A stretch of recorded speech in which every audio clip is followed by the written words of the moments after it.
Hoje nós trouxemos para conversar com vocês um professor de Direito Administrativo que é uma das figuras mais respeitáveis e mais prestigiadas desta República, o professor Carlos Ari Sandfeld. Na verdade, é Carlos Ari Vieira Sandfeld, né? Tirou o Vieira. Não, eu não tirei não, mas é porque o Sandfeld ou o Sundfeld, como nós falamos em casa, já é complicado o suficiente, então menos palavras dá menos confusão. Esse nome de família é de onde? A origem do sobrenome é a Suécia, mas a minha família veio na metade do século XIX para a região de Pirassununga, Limeira. Eles trabalhavam na agricultura como colonos e depois que terminou esse contrato de colonos, eles ficaram em Pirassununga e meus pais meu pai, né, que é descendente de alemão, aí se casou com a minha mãe, que também era de lá, e vieram para São Paulo. Que bom. Conta um pouquinho da sua história, como é que você se formou, qual a sua predileção pelo direito administrativo, né? Como é que foi? Então, o direito administrativo foi a alternativa possível para alguém que tinha muito interesse pela política e por assuntos públicos. Eu queria ser jornalista político e eu cheguei a estudar jornalismo na Universidade de São Paulo, mas como eu queria fazer jornalismo político, eu resolvi fazer direito também como uma espécie de qualificação para ser jornalista político. E o fato é que eu acabei professor de direito e não jornalista. E por quê? Porque eu estudei na faculdade no final da década de 70, começo da década de 80, quando o Brasil lutava pela redemocratização. Então, foi um momento em que as questões públicas eram muito fortes. A PUC de São Paulo era, naquele período, o local onde os publicistas estavam realizando um grande trabalho, criaram a pós-graduação no início da década de 70, na PUC, o mestrado depois e o doutoramento, e ali se tornou um grande centro de publicistas. Seu orientador foi o Celso Antônio Bandeira de Mello. Isso, eu fui aluno do pai do professor Celso Antônio, que era Oswaldo Aranha Bandeira de Mello, e tive como professores várias pessoas que se tornaram importantes, inclusive na política. Michel Temer foi meu professor de Direito Constitucional, Geraldo Ataliba, que é um tributarista célebre, foi na área de direito tributário, viraram meus amigos. Depois, enfim, foi natural que eu passasse a fazer pós-graduação lá, assim que me formei, e virei professor assim que eu me formei. E aí estou até hoje nessa área, agora já não mais na PUC, onde eu me formei, há 20 anos, na Fundação Getúlio Vargas, onde eu fui para ajudar a construir o curso de Direito que nós criamos há 20 anos atrás. Essa é uma experiência muito bonita da FGV, não é? Eu tive contato bastante com o Rio, né, que era Joaquim Falcão, sempre lá. Aqui em São Paulo é outra vocação, né, da Faculdade de Direito. Explica um pouquinho. A Fundação Getúlio Vargas tem uma característica importante. Existe uma espécie de rivalidade que é trabalhada até voluntariamente pela Fundação entre São Paulo e Rio. Eles sempre tiveram essa preocupação de dar autonomia às escolas de São Paulo e do Rio para que elas tivessem suas características. Uma emulação é boa, é boa, é saudável. É muito positivo ter projetos diferentes. Então, nós criamos, ao mesmo tempo, uma escola de Direito em São Paulo e uma no Rio de Janeiro, cuja graduação começou em 2005, nas duas cidades. Nós já tínhamos curso de especialização antes, e com projetos bastante diferentes de acordo com a vocação de cada uma das cidades, né? Aqui nós tínhamos um grupo de pessoas muito ligadas à área do direito público, é a minha área, direito constitucional, direitos humanos, que se aproveitou da tradição da Fundação aqui em São Paulo na administração de empresas também. Então foi uma inusitada ligação entre uma preocupação em formar pessoas qualificadas para um novo mercado na economia, que pudessem lidar com isso, mas que tivessem uma base pública muito forte. Então, a nossa escola em São Paulo tem essa característica de ter muita presença em direito administrativo, que é a minha área, muita contribuição para o debate público, para a construção de reformas, de projetos de lei, uma atuação muito forte em direitos humanos, em direito constitucional, inclusive na imprensa, e uma militância em defesa da democracia e do direito, mas também, ao mesmo tempo, convivendo com tudo isso, um projeto de inclusão social. Nós temos programas de bolsas que são muito importantes para a inclusão e a formação de pessoas que também vão para o mercado mais empresarial. Então, é um curso bastante moderno, né? Nós criamos uma escola completamente diferente que reflete as tensões do momento que nós vivemos. Porque a escola de direito no Brasil, né, houve uma proliferação, eu acho até excessiva, mas tem um modelo coimbrão, não houve atualização do ensino do direito, não é? Então, a nossa preocupação nesse período foi conseguir fazer uma renovação também do método, da forma, né? Modo de trabalhar com alunos, especialmente em sala de aula, né? Não faz sentido que, nesse período em que nós temos acesso muito fácil a todas as informações, e vocês que estão nos assistindo online sabem muito bem disso, a disponibilidade de informação, de contato com as pessoas. Um clique você tem algo muito mais atualizado, né, e mais interessante do que uma preleção, né? Então não faz sentido que os professores, numa sala de aula, façam outra coisa que não interagir com seus alunos. O ensino ativo, participativo. Então, desde o início, essa foi a nossa ideia. Não só ter uma escola que funciona assim, na graduação, no mestrado, no doutorado, nos cursos de especialização, mas que forme professores para levar esse tipo de método, de abordagem, para outras escolas. Então, nós temos programas gratuitos de formação de professores para a área do direito, com essa visão. Inclusive, a nossa pós-graduação acadêmica.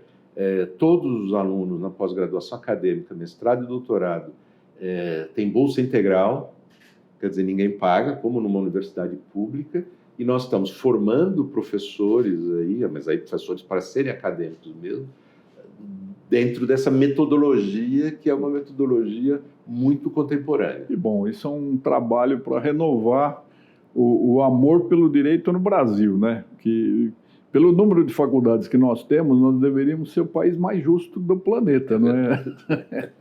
E o MBA profissional, como é que funciona? Porque as pessoas perguntam, têm curiosidade, e ninguém sabe exatamente como é que é um MBA. Então, nós temos um programa que se chama FGV Law, que é um programa amplo, que inclusive é anterior à graduação. Nós temos já 25 anos desse programa, dividido em áreas, algumas mais tradicionais, que todos conhecem, como direito empresarial, direito tributário, direito administrativo, direito penal econômico, aí já não é tão tradicional, porque é o penal econômico, né?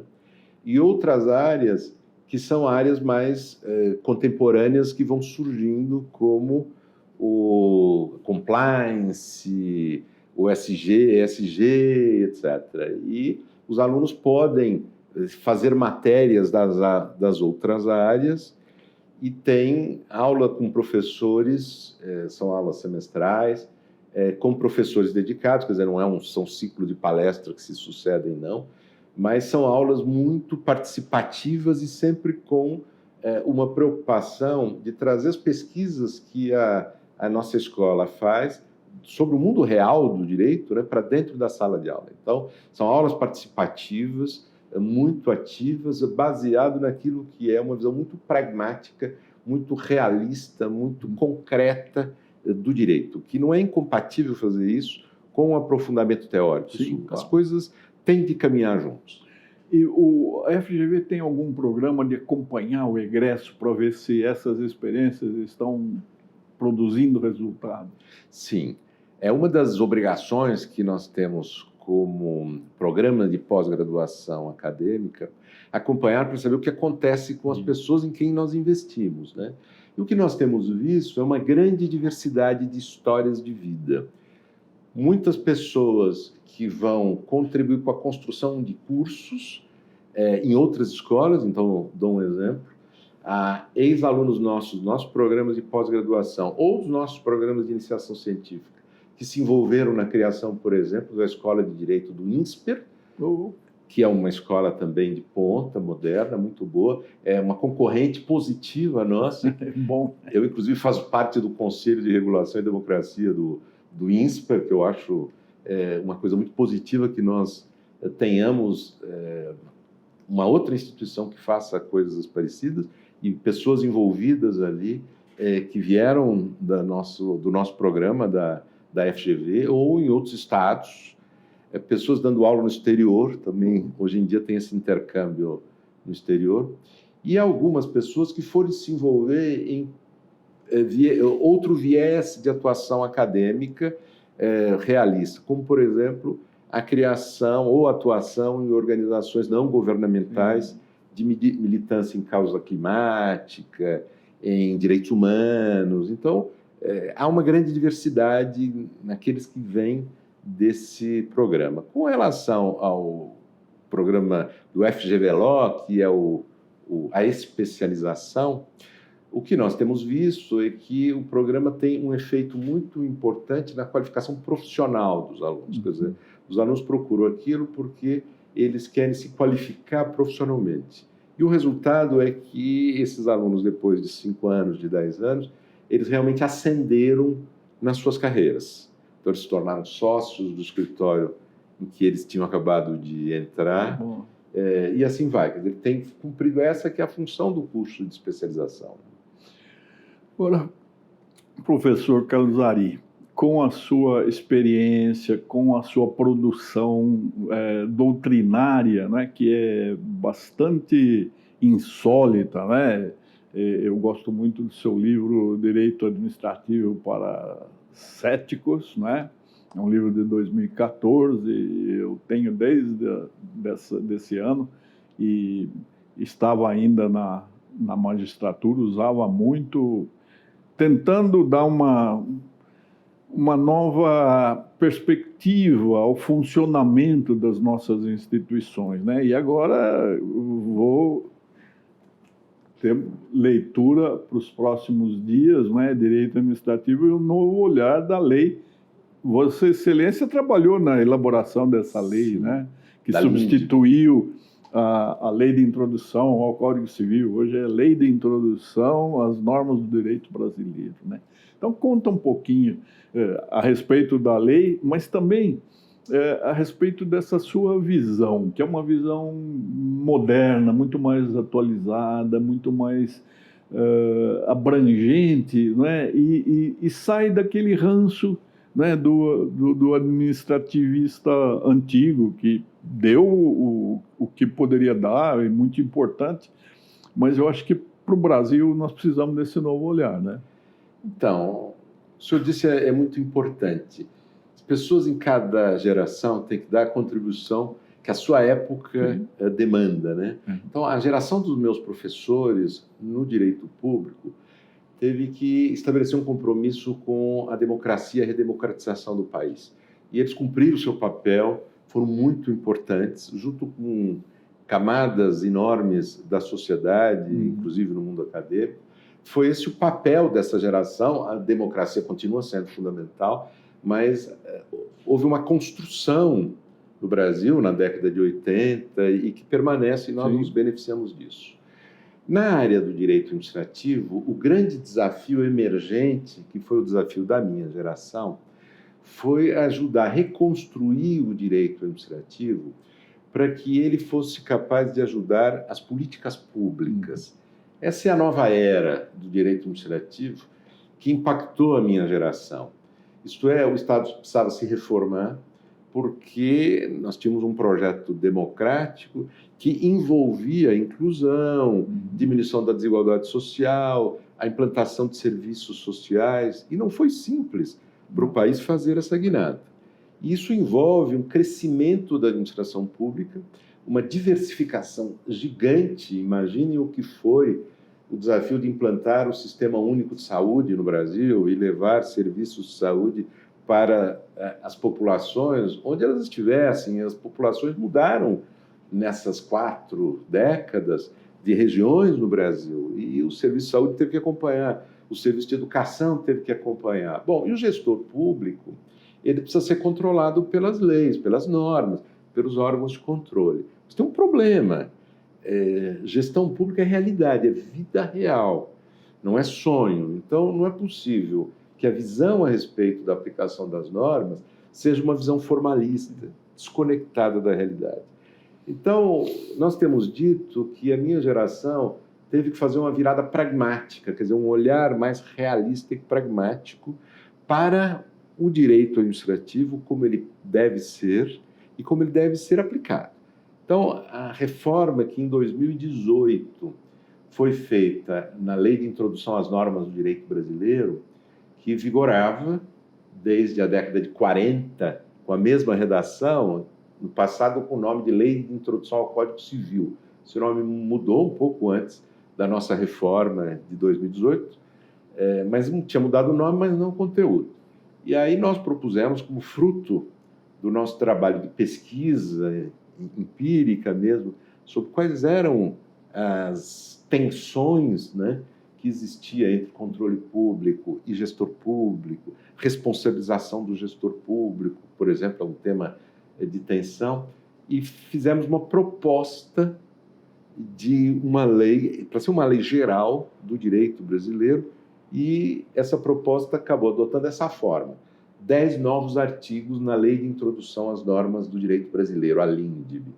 Isso foi aprovado em 2018, então está em vigor há 5 anos, e ele vem tendo um papel muito importante de catalisador e tem influído muito na aplicação do direito público. Lhes dou um exemplo: a responsabilização do gestor de saúde, que está lá tendo que fazer contratações no calor da hora, na pandemia, que no passado acabava sendo uma responsabilização feita por um controlador, um juiz, um auditor de contas.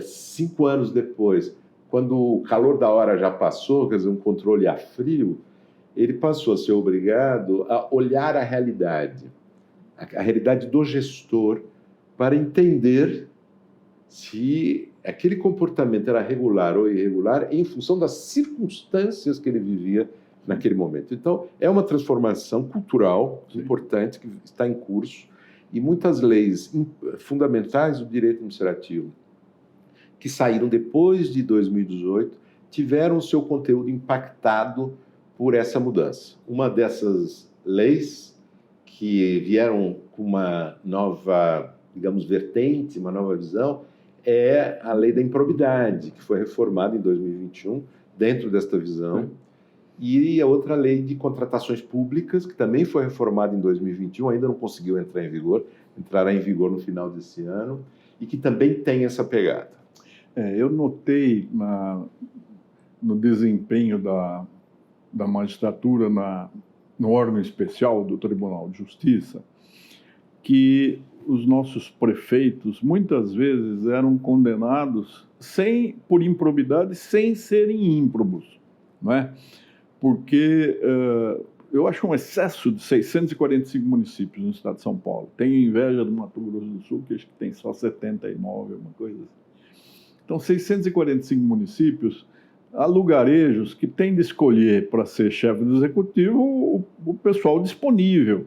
E não é um pessoal preparado para fazer as prestações de contas sofisticadas que o Tribunal de Contas do Estado exige, né?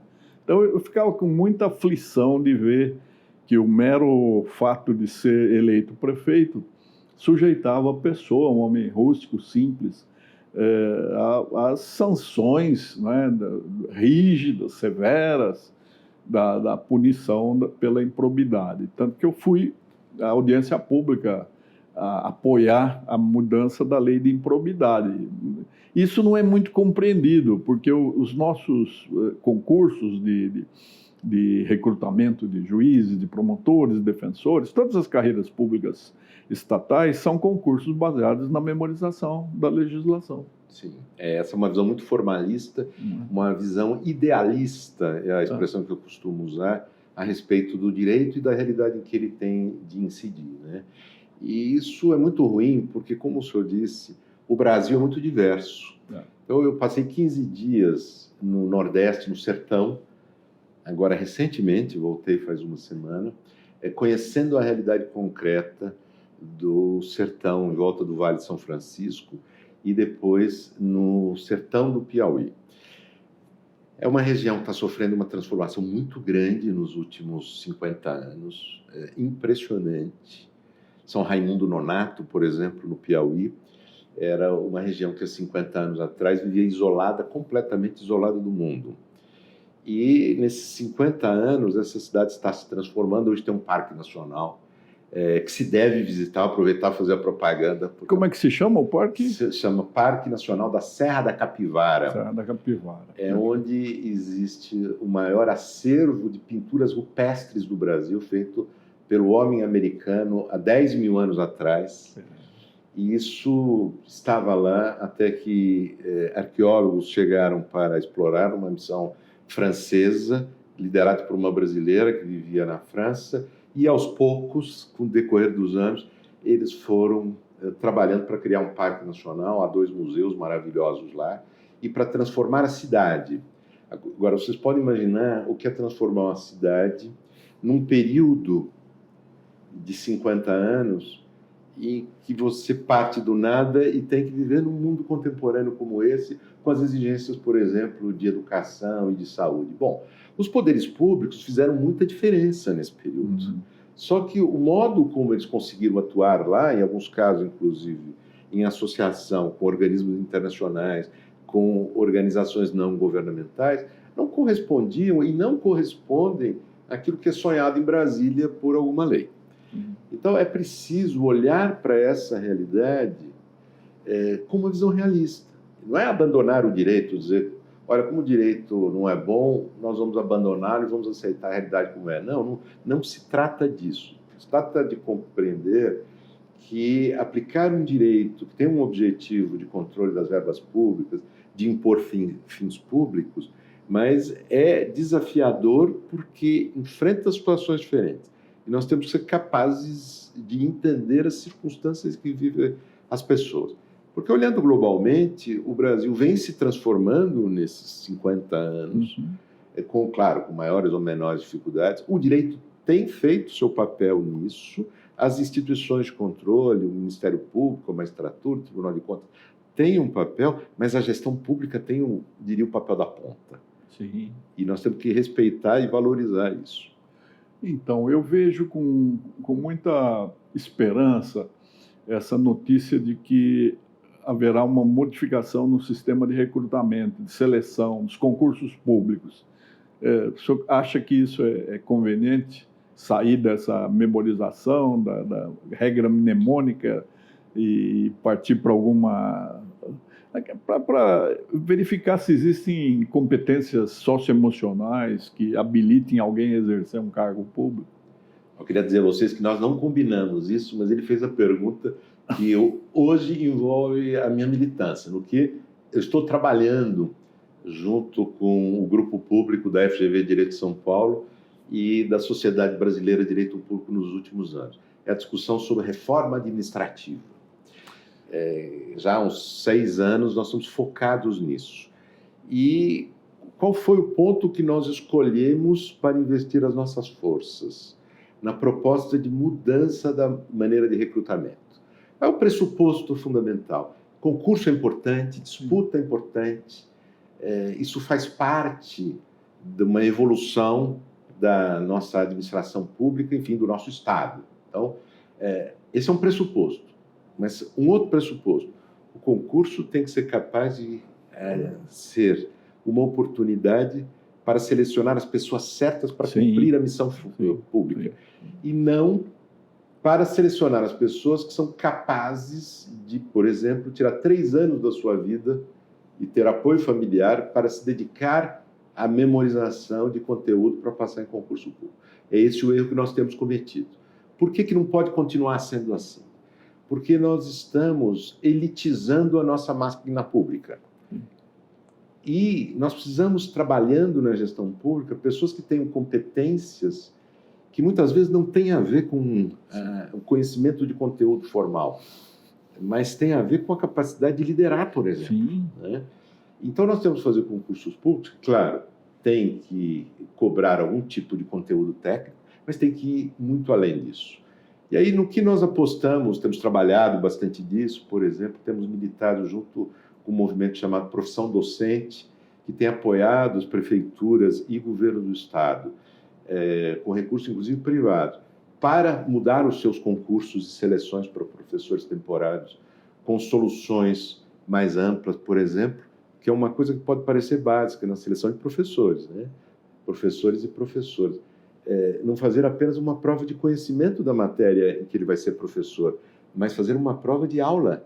Sim. Então, isso já está sendo feito em alguns estados e municípios. Nós temos apoiado a expansão disso. Então, o teste na prática para ver a diferença que os professores são capazes de fazer na vida do aluno, afinal de contas, né?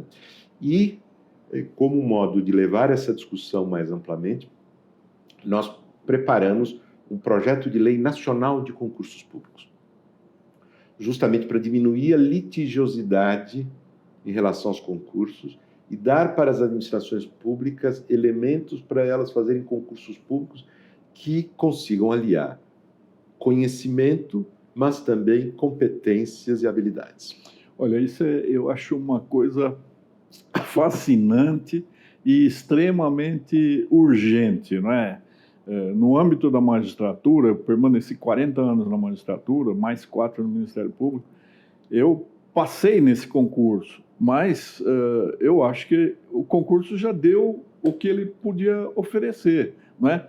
Tanto que tantos tribunais como o Ministério Público, mais recentemente a Defensoria, na verdade, eles declinaram de recrutar para entregar essa tarefa para os cursinhos. É isso. São os cursinhos que preparam, então fica aquela revisão, não é, acelerada e massiva de todo o conhecimento jurídico, e nós aprovamos pessoas que não têm a menor noção do que é ser juiz, do que é ser promotor, do que é ser defensor. E aqui, nessa casa, né, os concursos são ótimos para prover as delegações extrajudiciais, mas não é só o conhecimento jurídico. Não é? Porque quem trabalha com um cartório é um líder, é um gestor, é um empreendedor.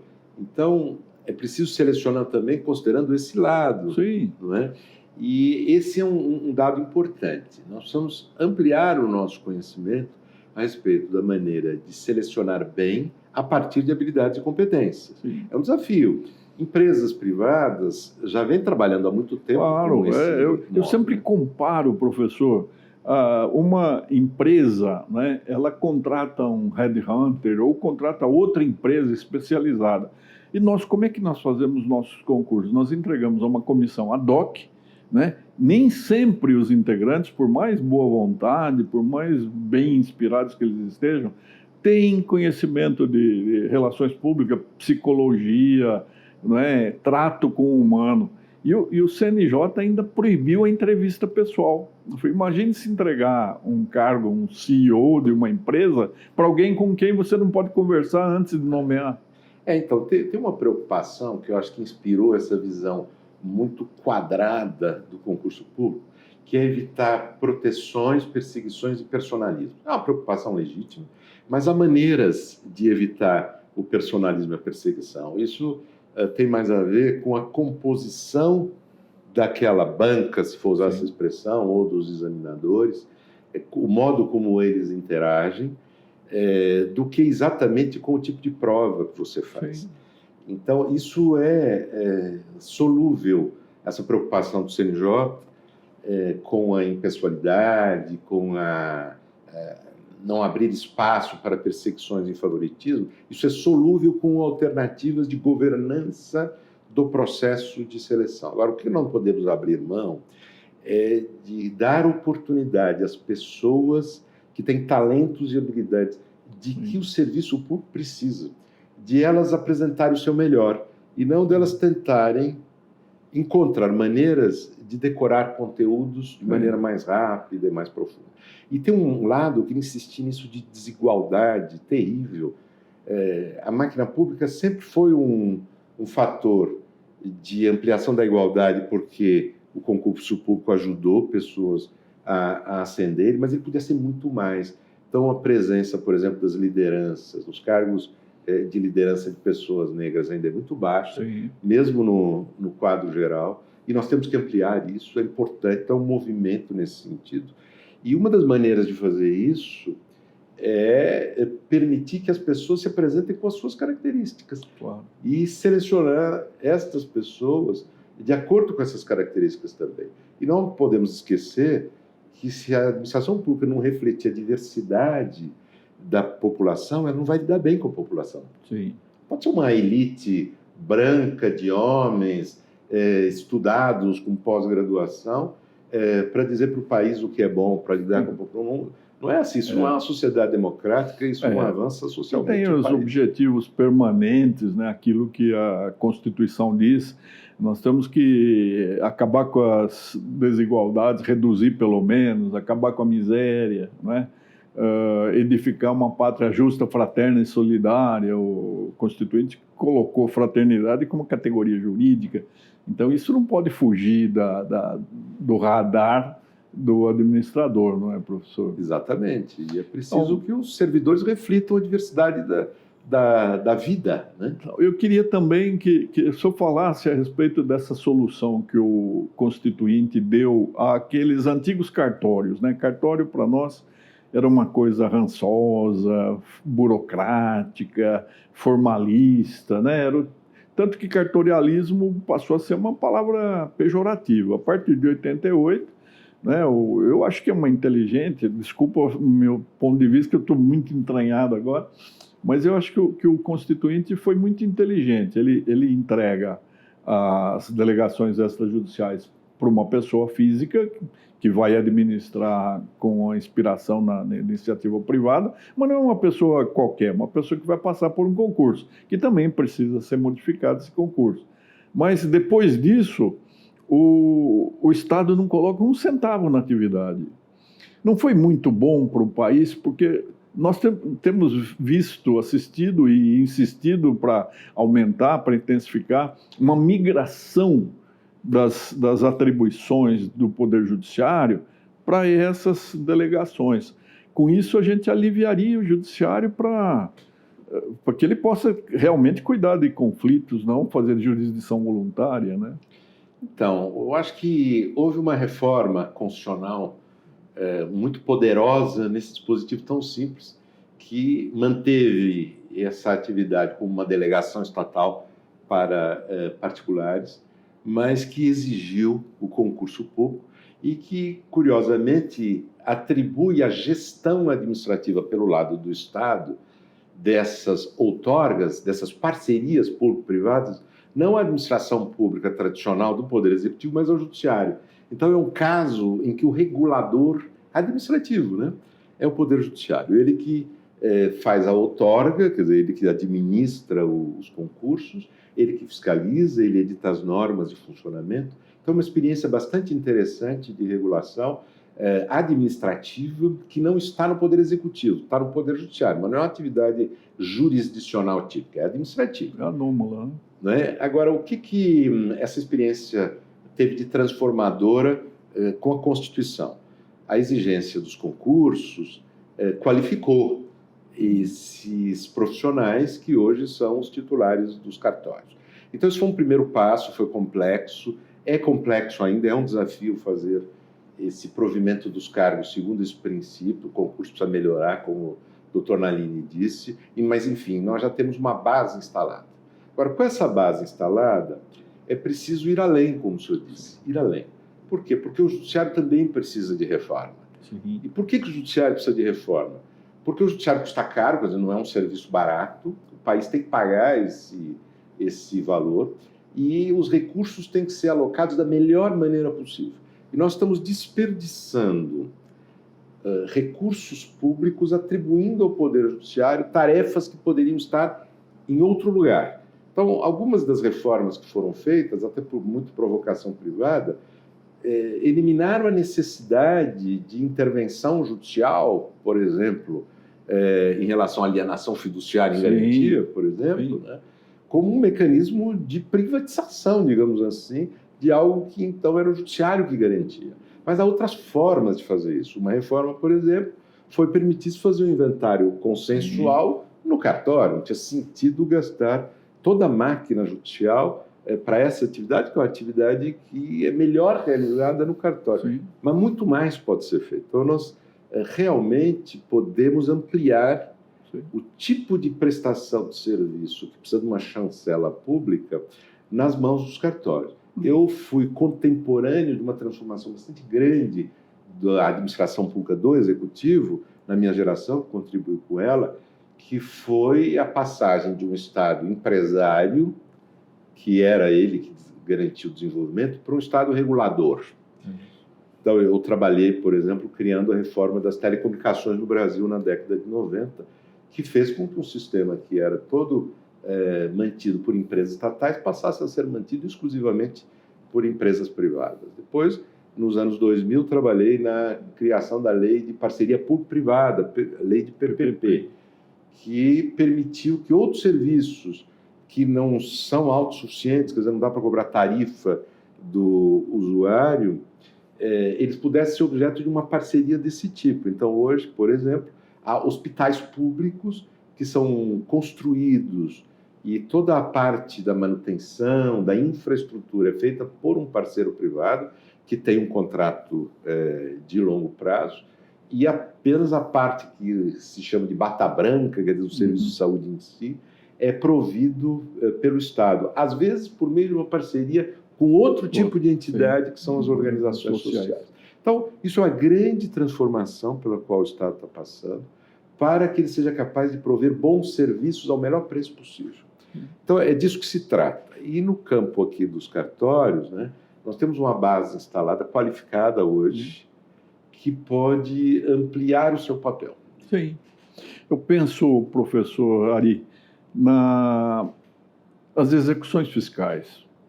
Cobrança de dívida do Estado, né, das prefeituras, do Estado membro da União, não é tarefa do Judiciário, porque na prática as pessoas não sabem, mas quando chega dezembro, esses 645 prefeitos de São Paulo, de medo de serem considerados prevaricadores, ímprobos, despejam no Judiciário centenas de milhares de certidões de dívida ativa.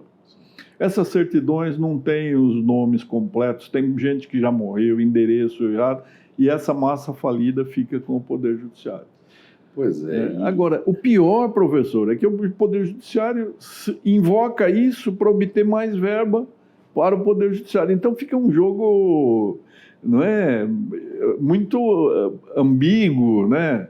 E o interesse público. O senhor está referindo uma transição pela qual nós temos de passar. O Poder Judiciário, o senhor foi testemunha disso, o senhor foi uma pessoa muito importante na construção do judiciário que hoje existe, um crescimento importante. O senhor foi um líder fundamental aqui da magistratura de São Paulo, e o senhor acompanhou isso. O judiciário cresceu muito, teve de crescer, e fez uma aposta no crescimento.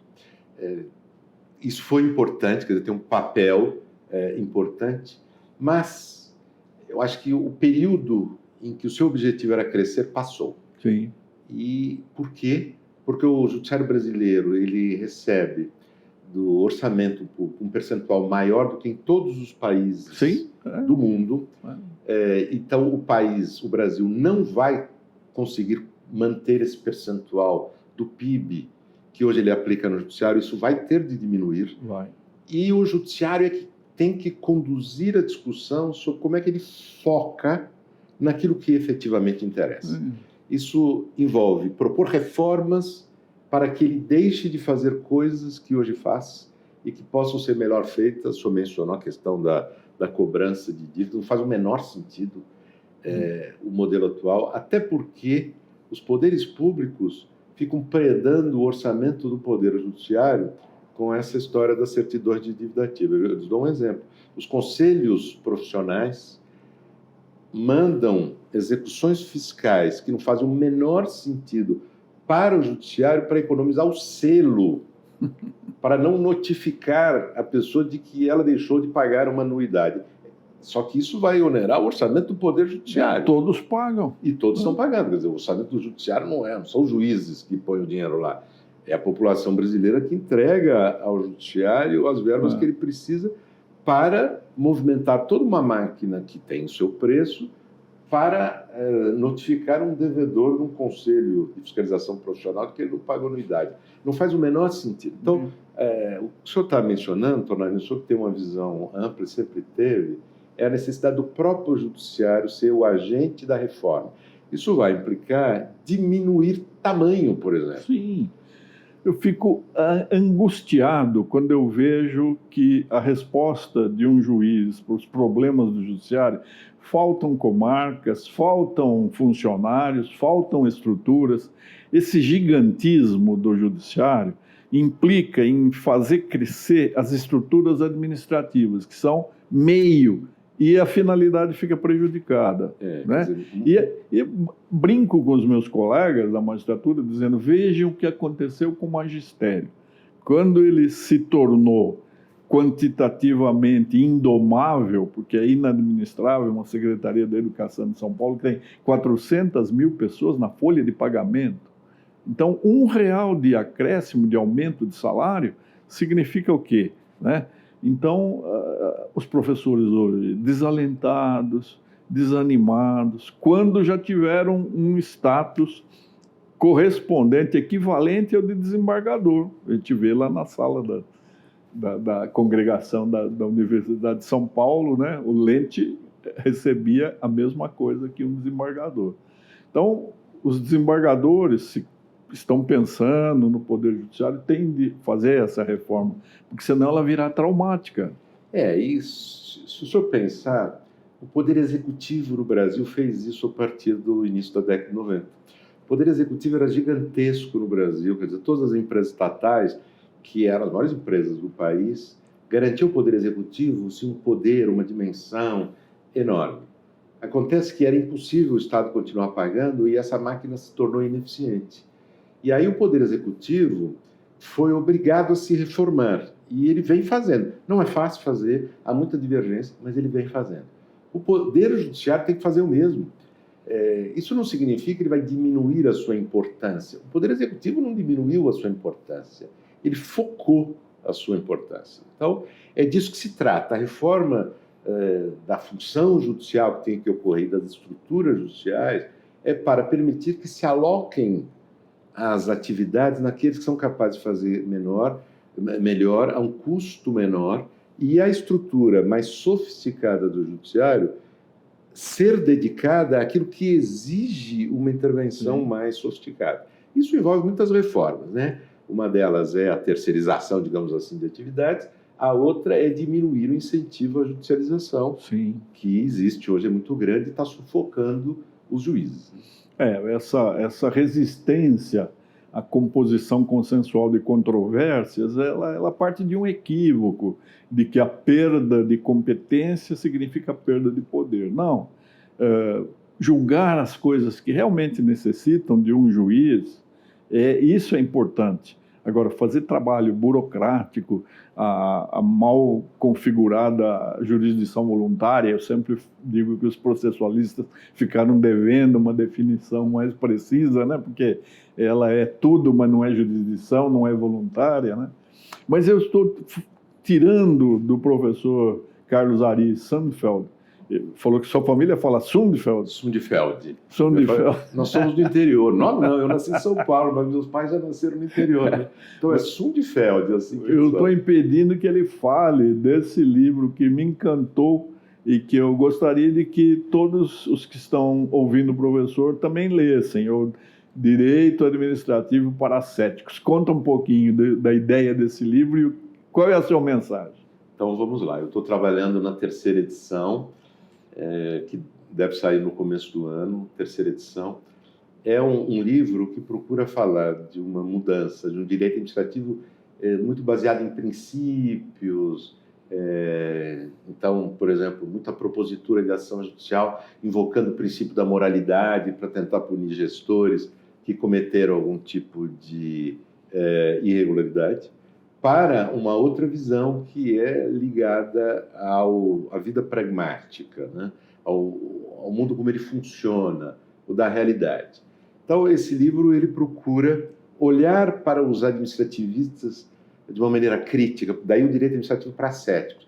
Nós somos acadêmicos, ser acadêmico é olhar com ceticismo para as coisas, é duvidar. Então, o primeiro passo do livro é ironizar um pouco os professores de direito administrativo como eu, sobre o modo como nós formamos o nosso conhecimento, tentar entender que grupo é esse. Então, falar de nós mesmos, tentar entender a nós mesmos e mostrar como é que nós formamos o nosso pensamento, nossas convicções, as nossas ideias a respeito de direito administrativo e depois discutir essas ideias. Cada uma delas tentando mostrar que algumas dessas ideias são anacrônicas ou não funcionaram. Por exemplo, a ideia de que nós melhoraríamos o direito público brasileiro, fazendo com que as ações judiciais fossem julgadas em matéria pública, né? Eminentemente com base em princípios, que parecia uma boa ideia, porque a dureza da lei acabaria sendo deixada de lado por uma visão mais humanista, acabou produzindo um verdadeiro desastre, quer dizer, uma quantidade de decisões arbitrárias, incontrolável, e, portanto, parecia uma boa ideia, mas não funcionou. Muitas coisas na ciência são assim, você tem uma boa ideia, mas não funciona. Quando você põe em prática, testa e mede, diz, não funcionou, vamos abandonar e vamos para outro caminho. Claro. Então, uma tentativa de mudar os caminhos, né? E, além disso, é um livro muito saboroso, dizem as pessoas. Eu estou dizendo não. Não, mas eu falo, eu comprovo. Ele é muito saboroso, ele é escrito numa linguagem que procura mostrar que nós estamos falando de coisas do mundo real, né? Quer dizer, não é uma linguagem assim pretensiosa, acadêmica, mas é uma linguagem para tentar aproximar. Essas são grandes questões do nosso debate acadêmico, das pessoas que, no final de contas, são as destinatárias do direito e do próprio conhecimento acadêmico. Então, tem esse lado. Eu tenho capítulos profundamente irônicos, por exemplo. Então, um deles, que é muito conhecido, talvez o mais citado dos capítulos do livro, discutindo essa questão do uso de princípios para construir raciocínio jurídico, e ele é feita uma pergunta, um livro de muitas perguntas, né? E o título do capítulo é Princípio é Preguiça? E aí vem toda a discussão, uma discussão acadêmica bastante profunda, né? Mas num estilo assim, mais provocador, eu diria, né? Sobre a crise, né, desse modelo com que nós nos entusiasmamos. Então, essa é a ideia do livro, e por isso ele fez bastante sucesso. Está fazendo. Aquela proposta de remodelação, reformulação dos concursos, será que ela vai atingir o Poder Judiciário ou ele vai invocar ser um braço autônomo para não incorporar esses princípios? Então, quando nós montamos esse projeto de lei, que já foi aprovado na Câmara dos Deputados, está no Senado agora, né? E que o novo governo federal, tem estudado com cuidado e dá sinais de que apoia as ideias que estão ali. Então, é muito possível que nós consigamos aprovar, isso influa na administração pública como um todo.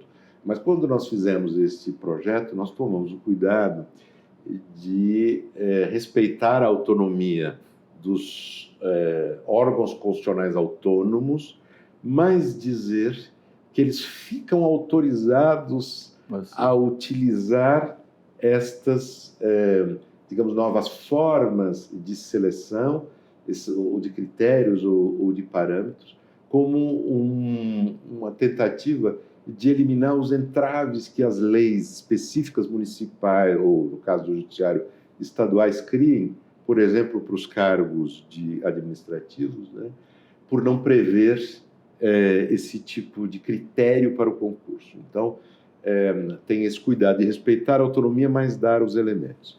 Mas eu, sinceramente, creio que, na medida que os concursos públicos novos mostrarem resultado, o judiciário vai querer fazer. Eu lhe dou um exemplo, doutor Nalini, de reformas incrementais que acabam gerando um desejo de utilização de um novo modelo por quem não está ainda autorizado a fazer.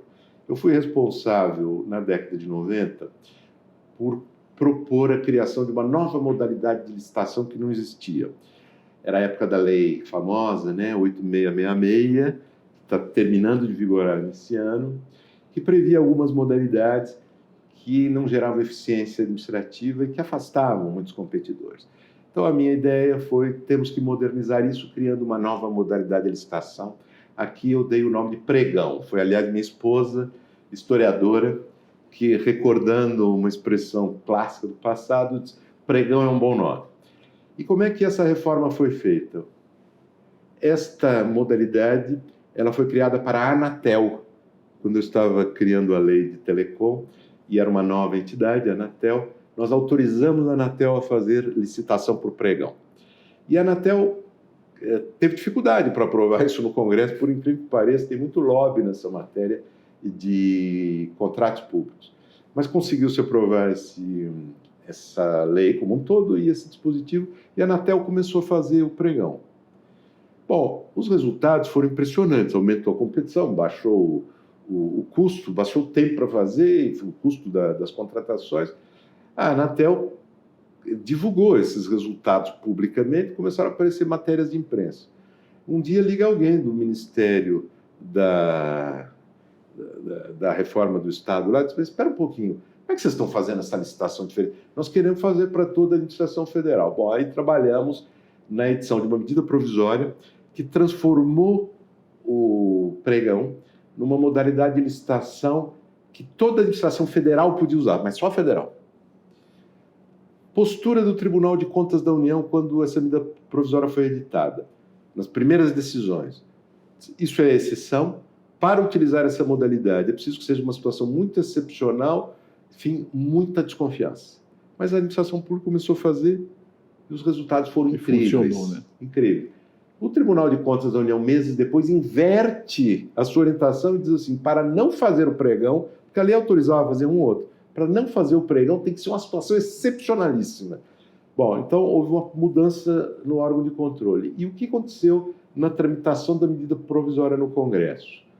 Os estados e municípios, governadores e prefeitos pressionando o Congresso para alterar na conversão, no projeto de conversão, a aplicação do pregão para ela ocorrer para toda a administração pública. E assim surgiu a lei do pregão, como fruto desse processo assim, incremental de reforma. Então, isso mostra uma coisa importante que o senhor mencionou, Tonanini. As reformas incrementais, elas permitem a experiência. Sim. Nós temos que fazer experiências de gestão pública. É assim que a gestão pública evolui. E no concurso público eu tenho certeza que vai acontecer a mesma coisa. Que bom. Deus queira. E digo sempre isso.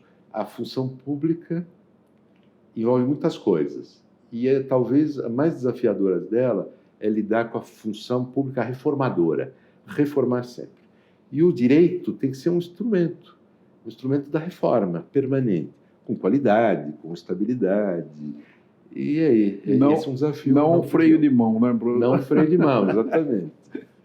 Mas nós estamos conversando e ficaríamos aqui o dia todo conversando com o professor Carlos Ari Sundfeld, né, o Sundfeld ou Sundfeld, como lá em Pirassununga se pronunciava. Eu queria que o senhor deixasse uma mensagem para os nossos jovens ali que estão nas delegações do registro de imóveis, mas também nas outras categorias, registro civil das pessoas naturais, os tabelionatos, né? São pessoas que querem trabalhar para a segurança jurídica e eles desempenham um papel relevante. E então eles devem ter gostado muito desse encontro com um professor de direito administrativo, né? Essa figura excepcional, extraordinária, que vai continuar mudando o Brasil para melhor. Tonalini, eu agradeço muito a oportunidade de interagir aqui com uma pessoa tão iluminada, tão sempre à frente de todos nós, né? Que nós tentamos seguir, manter esse espírito. Mas o que eu queria dizer a vocês é que cumpre uma função pública, né? Uma função pública numa estrutura privada sob regulação, que o direito administrativo tem muito a dizer a vocês, um direito administrativo contemporâneo. Vocês têm que olhar para aquilo que são debates que ocorrem no campo do direito administrativo como uma fonte de inspiração. Eu vou aproveitar para fazer uma propaganda aqui. Eu e mais 9 colegas, somos 10, professores de diversas universidades no Brasil e no exterior, nessa área de direito administrativo, mantemos uma coluna semanal num veículo, um portal que se chama Jota, que eu acho que todos conhecem. Essa coluna se chama Publicistas. É publicado nas terças-feiras. Se vocês entrarem no Jota hoje, tem lá um artigo semanal novo, sempre pequeno, de uma página, né? Muito rápido, falando das mudanças. Por que nós mantemos essa coluna? Não é para os especialistas, não é necessariamente para aquele que está na gestão pública tradicional. É para tentar mostrar o que nós vivemos, o que nós vemos de transformação, para tentar ter um diálogo com as pessoas que estão espalhadas nas mais diversas posições. Então, meus amigos economistas, que eu tenho muitos, né, eles leem essa coluna, isso os ajuda a entender o que está ocorrendo nessa área e que isso pode influir no modo como eles veem as coisas. E pessoas das várias áreas de gestão leem isso e procuram se inspirar nessas provocações para pensar sua própria atividade. Então, esse intercâmbio cultural, né, importante, das nossas áreas, ele pode ser muito interessante. Então, eu espero que essa conversa para vocês também tenha sido, assim como foi para mim, interessante como uma provocação. Eu acho que o nosso papel é provocar vocês para olhar além, para ter vontade, curiosidade, para descobrir nas outras atividades dos outros, né, inspirações para tornar mais estimulante e mais eficaz a atividade que vocês desenvolvem. Obrigado, Tonalini, e a vocês. Nós é que agradecemos o professor Carlos Ari Sonnenfeld, e ele nos deixou um presente aí, toda terça-feira, no Jota, né, a coluna Publicista, né? E se você não aprende uma coisa por dia, você está perdendo o seu dia, né? Um dia que a gente não aprende nada é um dia perdido. Então, agora, mais um aprendizado às terças-feiras. Muito obrigado pela audiência de todos. Um grande abraço.